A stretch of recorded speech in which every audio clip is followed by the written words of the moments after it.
Bem-vindo a mais um Estrelando. Hoje você vai ficar sabendo um pouco mais sobre Umbanda. No bloco Astros e Estrelas eu entrevisto Sidney Rodrigues, que é dirigente e sacerdote da tenda de Umbanda Divindades de Olorum. Eu estou gravando aqui à frente do Congá e você ainda confere. Céu aberto e dica do Estrelando para você. Não saiam daí. Sicom, a mão amiga no momento certo. Avenida Conselheiro Neves 472, telefone 33263083, sicom.org.br.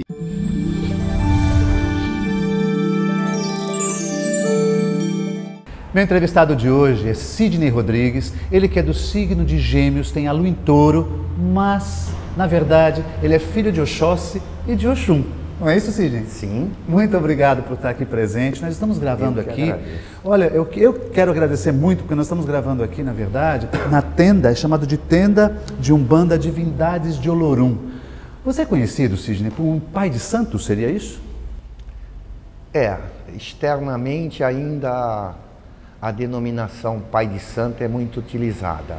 Internamente eu procuro me colocar como sacerdote de Umbanda e até aproveito o teu programa para que isso seja melhor divulgado, porque eu acho o codinome sacerdote uma ponderação melhor do que a de pai de santo. Sim, porque é colocado ou zelador de santo, ou pai de santo, ou dirigente da tenda, e você também é empresário, né? Sim. Pois é, então você não vive nem sobrevive de Umbanda. Felizmente você não. é o empresário. Quanto tempo você tem essa tenda? Há 14 anos. 14 anos? Como você começou na Umbanda? Acidentalmente, como a maioria. Foi levado? Jogado, a gente é trazido a ela. E isso me deixa muito contente, porque não foi nada pensado. Como todos que procuram Umbanda, eu vim pela dor. Porque disse que existem duas formas de se procurar uma religião e principalmente a Umbanda, pela dor e pelo amor. Aquele que vem pelo amor, eu ainda preciso ser apresentado a ele.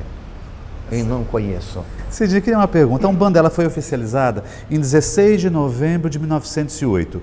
Nós, como astrólogos, sabemos que ela é do signo de Escorpião, tem a lua em Virgem e o ascendente em Gêmeos. Mas eu me lembro que a Umbanda era considerada assim, o preto velho do porão, o caboclo, mas ela passou por muitas mudanças, não foi? A que e a quem você atribui essas mudanças? Eu atribuo a evolução natural dos tempos. Realmente, eu conheci a Umbanda dentro de porão, com senhoras abnegadas, fazendo benzimentos. Isso mesmo. E a própria estruturação no astral desta religião, que garanto a todos vocês, aqueles que estão nos assistindo, é a religião de futuro. E para isso ela está sendo estruturada no astral e está encontrando no plano terreno a necessária organização. No passado era feita por pessoas muito simples, o que não depõe contra nenhum trabalho feito anteriormente. Mas com o passar do tempo, muitos universitários e universitárias assumiram os terreiros de Umbanda. E com isto, novos conceitos foram dados, inclusive dessa casa aqui, que pôde se expandir. A Umbanda é uma religião tipicamente brasileira, seria isso? A Umbanda foi estruturada no astral por um caboclo chamado Caboclo Sete Encruzilhadas, que utilizou-se de um médium chamado Zélio Fernandino de Moraes, um médium na época muito jovem, com 17 anos, ele dentro de um centro kardecista, depois de um dissabor leve com a normatização da casa onde ele estava, o Caboclo Sete Encruzilhadas incorporou neste médium no dia 15 de novembro e anunciou que no dia seguinte ele estaria fundando uma nova religião e que esta religião chamar-se-ia Umbanda. Então não há meio de negar esse fato. Você sabe que para nós, astrólogos, isso é muito importante, pelo fato de ter um dia de nascimento e uma hora de nascimento, nós podemos montar um mapa astrológico. Né? Que, por sinal, eu adoraria conhecer o mapa astrológico da religião. Eu entrevistei a Patrícia Ungarelli, que é uma astróloga também umbandista, e ela apresentou justamente. E é bastante interessante porque marca o signo de Escorpião como um signo não só do esoterismo, mas aquilo que está velado e oculto. E tem tudo a ver com Umbanda. Eu gostaria de dar uma estendida de leve neste tema, porque vai haver quem defenda a tese de que antes do nascimento da Umbanda já havia a manifestação espiritual de guias de Umbanda. A Umbanda não nega isto. A Umbanda admite que desde o início dos tempos já havia a manifestação de espíritos, só que de forma desordenada ou dentro do kardecismo, que é uma religião que nós respeitamos tanto quanto respeitamos a Umbanda. Mas a Umbanda teve dia e data e mês de nascimento. Fala uma coisa, já que estamos falando da Umbanda, você falou do kardecismo. O que difere Umbanda, Candomblé e kardecismo?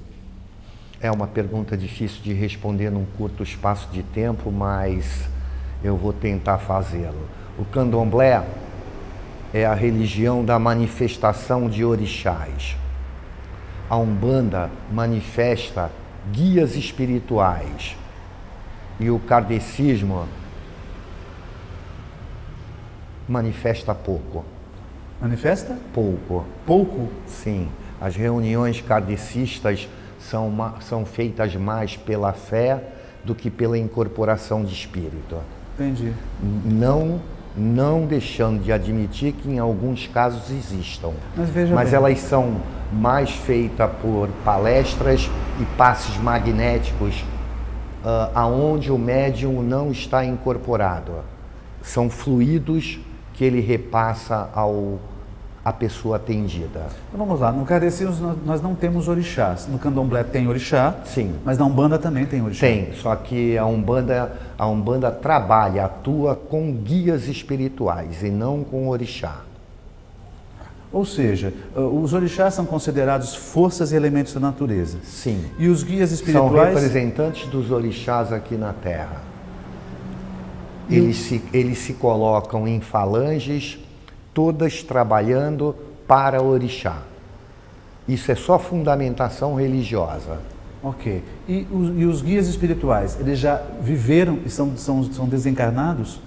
Reencarnam? Existem, isso também demandaria um tempo longo de resposta, mas de forma curta. Existem algumas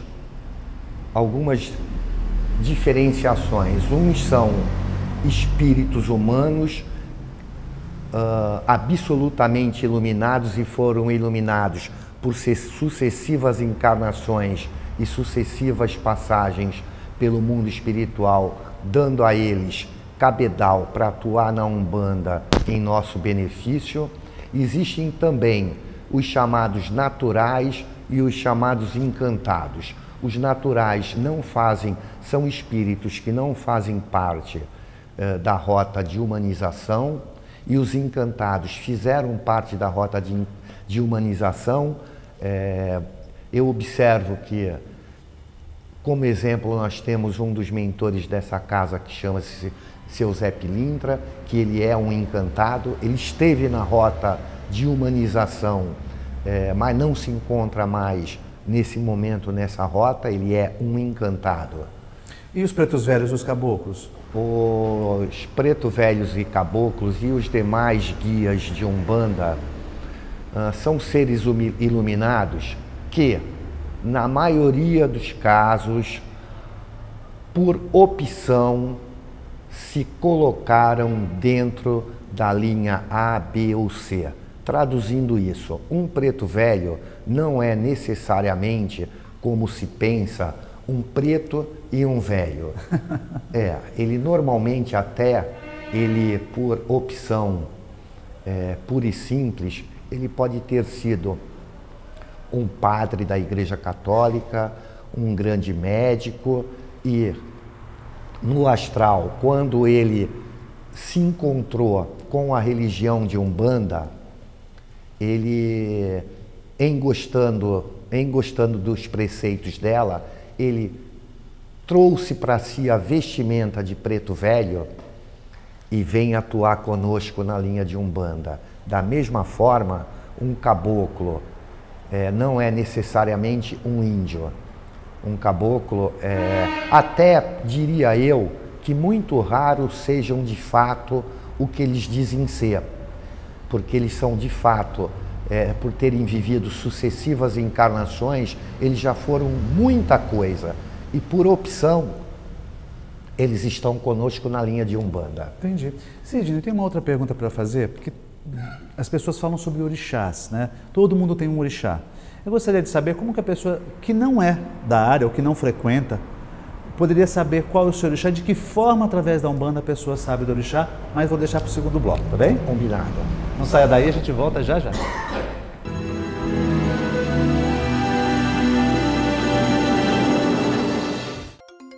O Espaço Sicom, um novo ambiente em Santos para eventos, promove mensalmente cursos e palestras.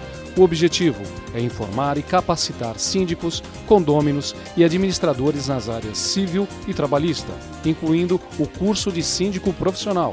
E você também pode agendar uma consulta com os advogados especializados em condomínio. Sicom, Sindicato dos Condomínios Prediais do Litoral Paulista.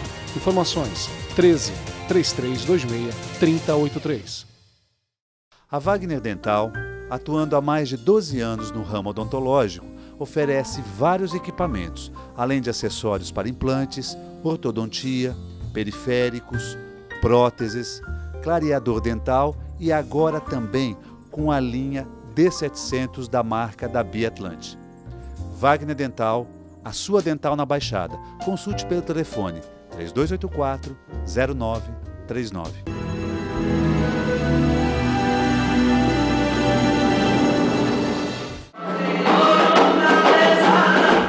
Voltamos ao segundo bloco. Meu entrevistado é Sidney Rodrigues, ele que é do signo de Gêmeos, tem a lua em Touro e também, como eu falei já no primeiro bloco, ele é filho de Oxóssi e de Oxum. Deixei uma pergunta anterior, justamente, Sidney, todas as pessoas têm orixás?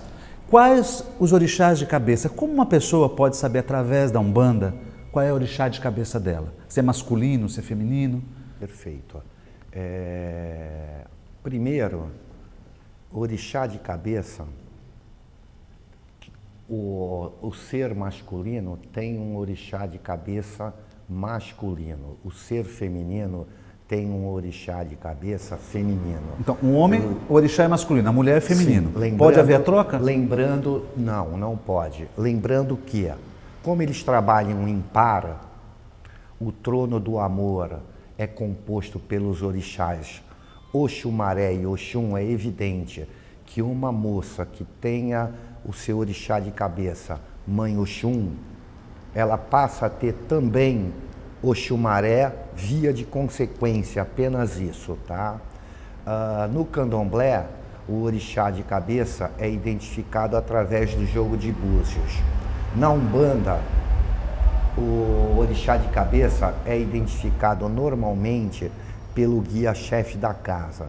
Lembrando que, por experiência minha, o guia-chefe dessa casa costuma evitar responder essa pergunta a qualquer um, por uma razão simples.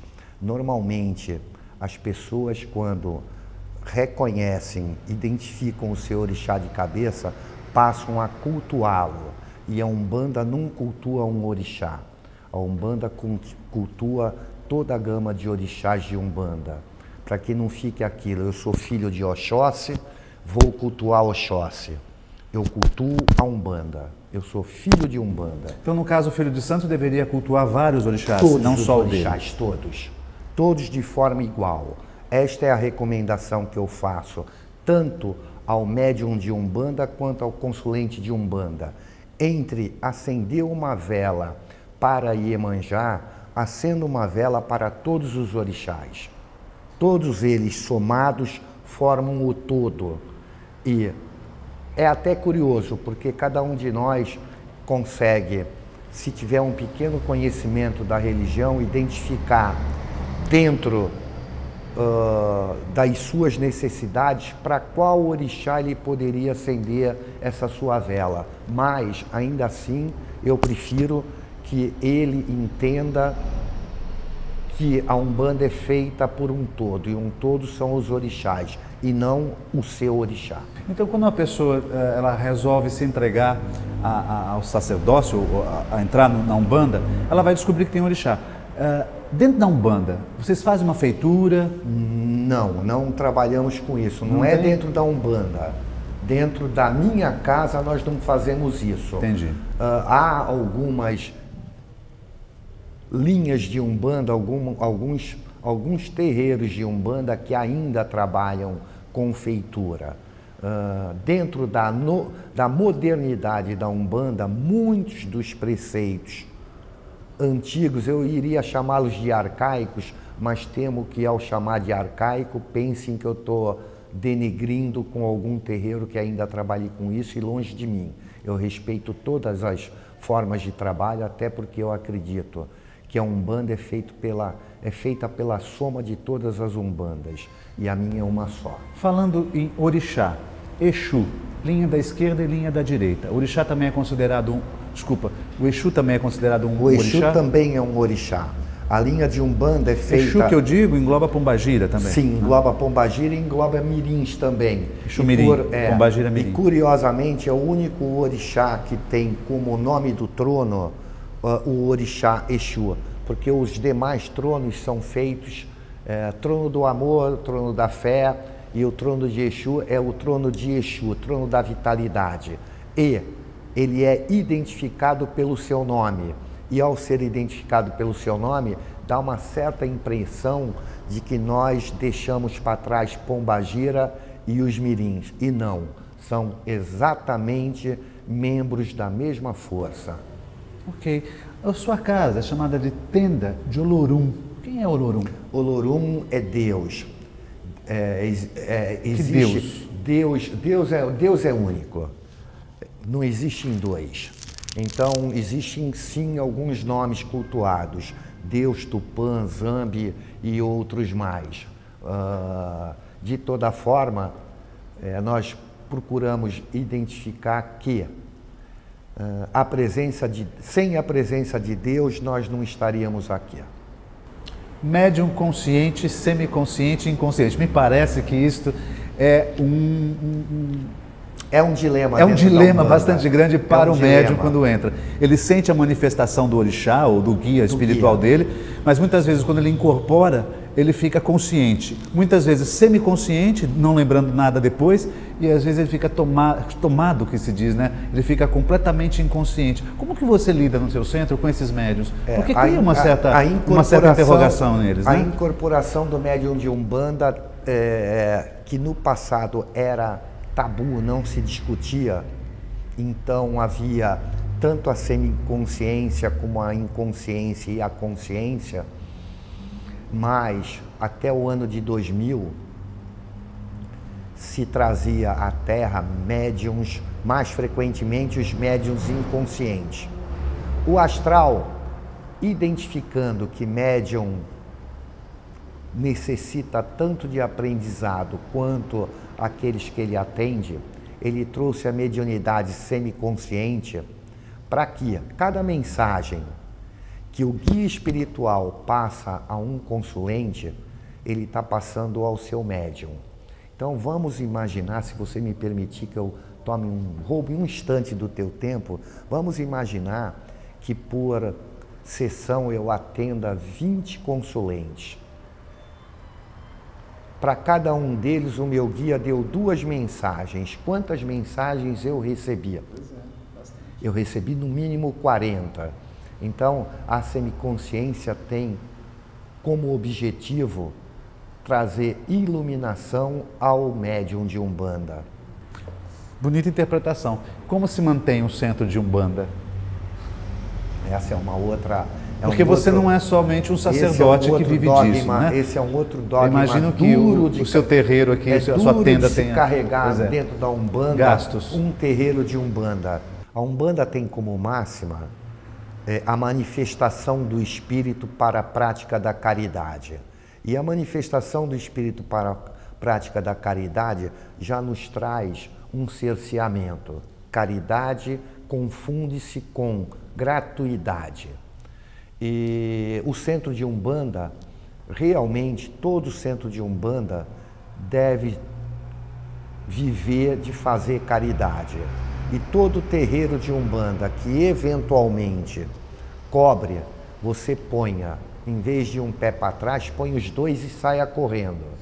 Na contrapartida, nós precisamos de manter a casa. Eu acredito que o público vai poder observar que a estrutura dessa casa é grande. Então nós criamos meios de sobrevivência. E o meio de sobrevivência é sempre algum tipo de doação ou contribuição associativa. E normalmente o terreiro de Umbanda, a tenda de Umbanda, divide o que se arrecada nos custos e não sobra nada. Eu garanto que não sobra, porque eu até tinha um sonho.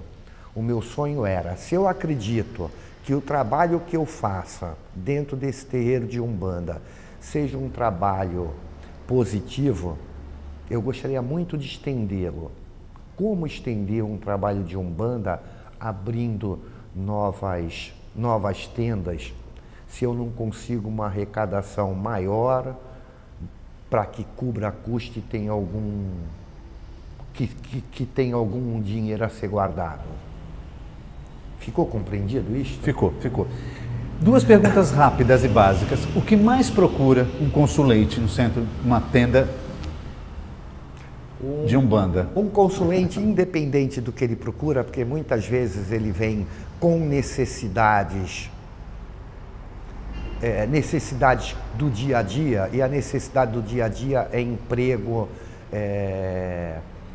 Dificuldades no emprego seria a primeira? Seria a primeira dificuldade? Digamos que é a mais comum. Então, aproveitando esse viés da pergunta, você poderia ensinar para o nosso telespectador algo prático que pudesse se fazer em casa?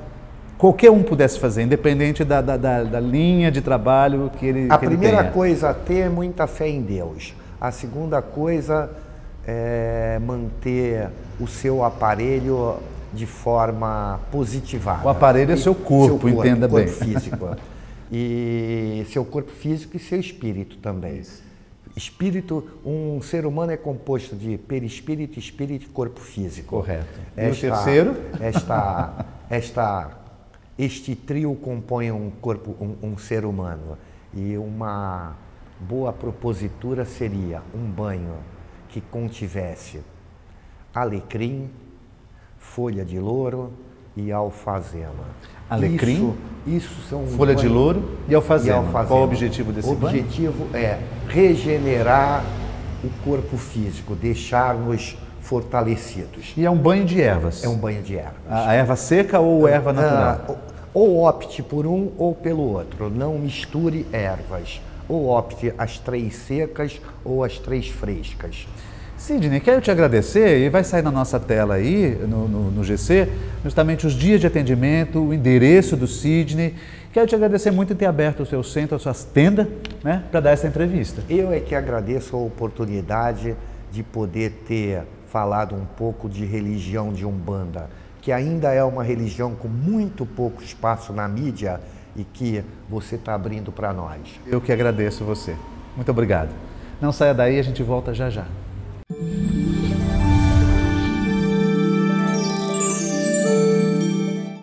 Muitos astros dessa semana estão nos signos de água. Sol e Júpiter no signo de Câncer, Saturno no signo de Escorpião e Netuno no signo de Peixes. O céu manda um recado: administrar melhor as suas emoções, explorar os seus sentimentos mais belos e mandar embora tudo aquilo que não presta: ressentimento, ódio, mágoa e raiva.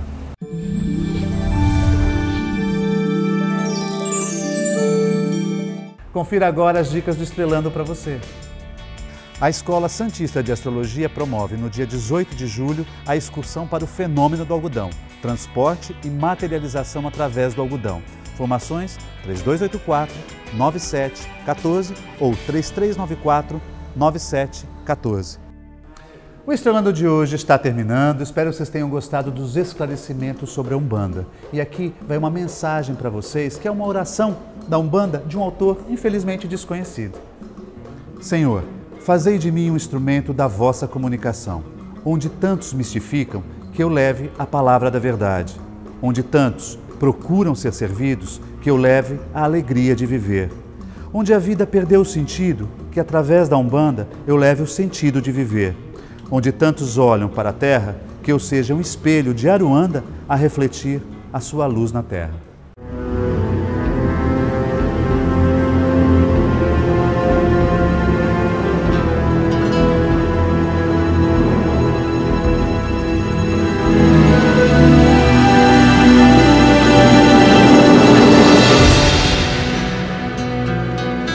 Sicom, a mão amiga no momento certo. Avenida Conselheiro Neves 472, telefone 33263083, Sicom.